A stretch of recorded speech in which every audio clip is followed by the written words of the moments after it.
Most people compare hotel credit cards the wrong way. They only look at the welcome bonus. But here's the truth no one tells you. The real value comes from how useful the card is after year one. And when it comes to IHG versus Wyndham in 2026, the winner depends entirely on how you travel. In this video, I'll break down the biggest differences between IHG and Wyndham credit cards, including points value, hotel quality, elite status, annual fees, and who should actually choose each one. And near the end, I'll show you the one category where Wyndham quietly destroys almost every other hotel card. Let's start with the basic difference between these hotel brands. IHG is focused more on mainstream and upscale travel. Think Holiday Inn, Intercontinental, Hotel Indigo, Crown Plaza, and Kimpton. Wyndham is more focused on practical travel and road trip convenience. You'll see brands like Days Inn, Super 8, La Quinta, and Wyndham Grand. Right away, you can probably feel the difference. IHG leans more toward business and leisure travelers wanting broader upscale options. Wyndham leans heavily toward everyday domestic travel and smaller city coverage. Now here's where it gets interesting. The credit cards themselves reflect this difference perfectly. Let's start with IHG. The IHG One Rewards Premier card is one of the strongest mainstream hotel cards right now. Why? Because it offers automatic platinum status, an annual free night certificate, strong bonus categories, and the fourth reward night free benefit. That fourth night free perk is huge. Imagine Alex books a 4-night stay using points. Instead of paying points for all 4 nights, IHG covers 1 night automatically. That can save tens of thousands of points instantly. And this is where many people underestimate IHG. Their points are not always ultra valuable individually, but the program has strong redemption flexibility. Now, here's the problem. IHG award pricing fluctuates heavily. One hotel may cost 20,000 points 1 month, and 40,000 later. That frustrates some travelers because it's less predictable. But if you book strategically, you can still get excellent value. Now let's switch to Wyndham. The Wyndham Earner Plus and Wyndham Earner Business cards are built differently. Wyndham's biggest advantage is simplicity. Most Wyndham award nights fall into simple pricing bands like 7,500, 15,000, or 30,000 points. That makes planning easier. But here's the real secret. Wyndham points can become extremely valuable at Vacasa Vacation Rentals. This is where most people fail to understand Wyndham's program. Instead of only booking hotels, you can sometimes redeem Wyndham points for vacation rental stays that would normally cost hundreds of dollars per night. For families or group travel, this can be insane value. Jake used Wyndham points for a multi-bedroom beach property that would have cost over $400 cash nightly. That's where Wyndham punches way above its weight. Now let's talk elite status because this changes the entire equation. IHG Premier gives platinum status automatically. Platinum perks are decent.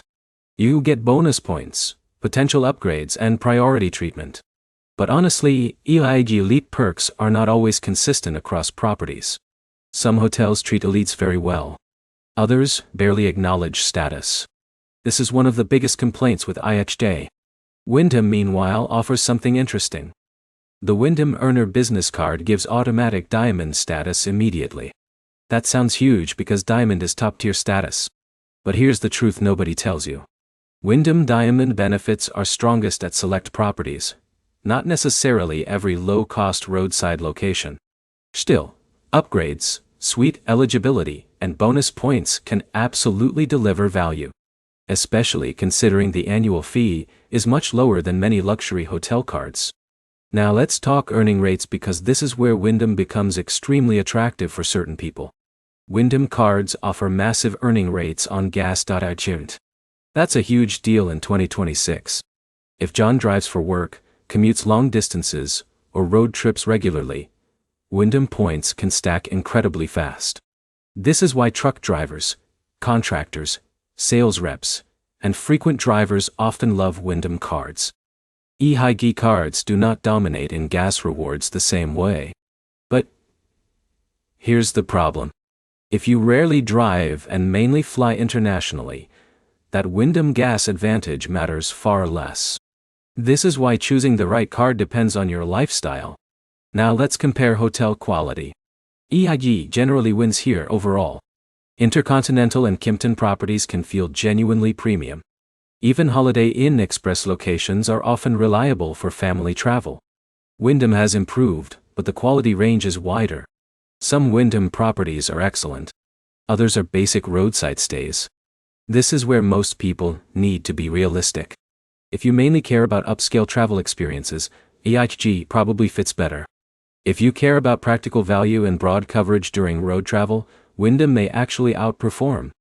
And in a minute, I'll show you which traveler should avoid both cards entirely. Before that, let's talk annual fees. EIG Premier usually sits around the mid-tier hotel card range. Wyndham Earner Plus is cheaper, while the Wyndham Business Card sits higher but still reasonable compared to premium luxury cards. Now here's where the math matters. EIG's annual free night certificate alone can offset the annual fee, if used properly. Even one decent hotel redemption yearly may justify keeping the card long-term. Wyndham's value comes more from ongoing earning power and elite status. Different models. Different strengths. Now let's talk about points value because this is the part viewers search for constantly.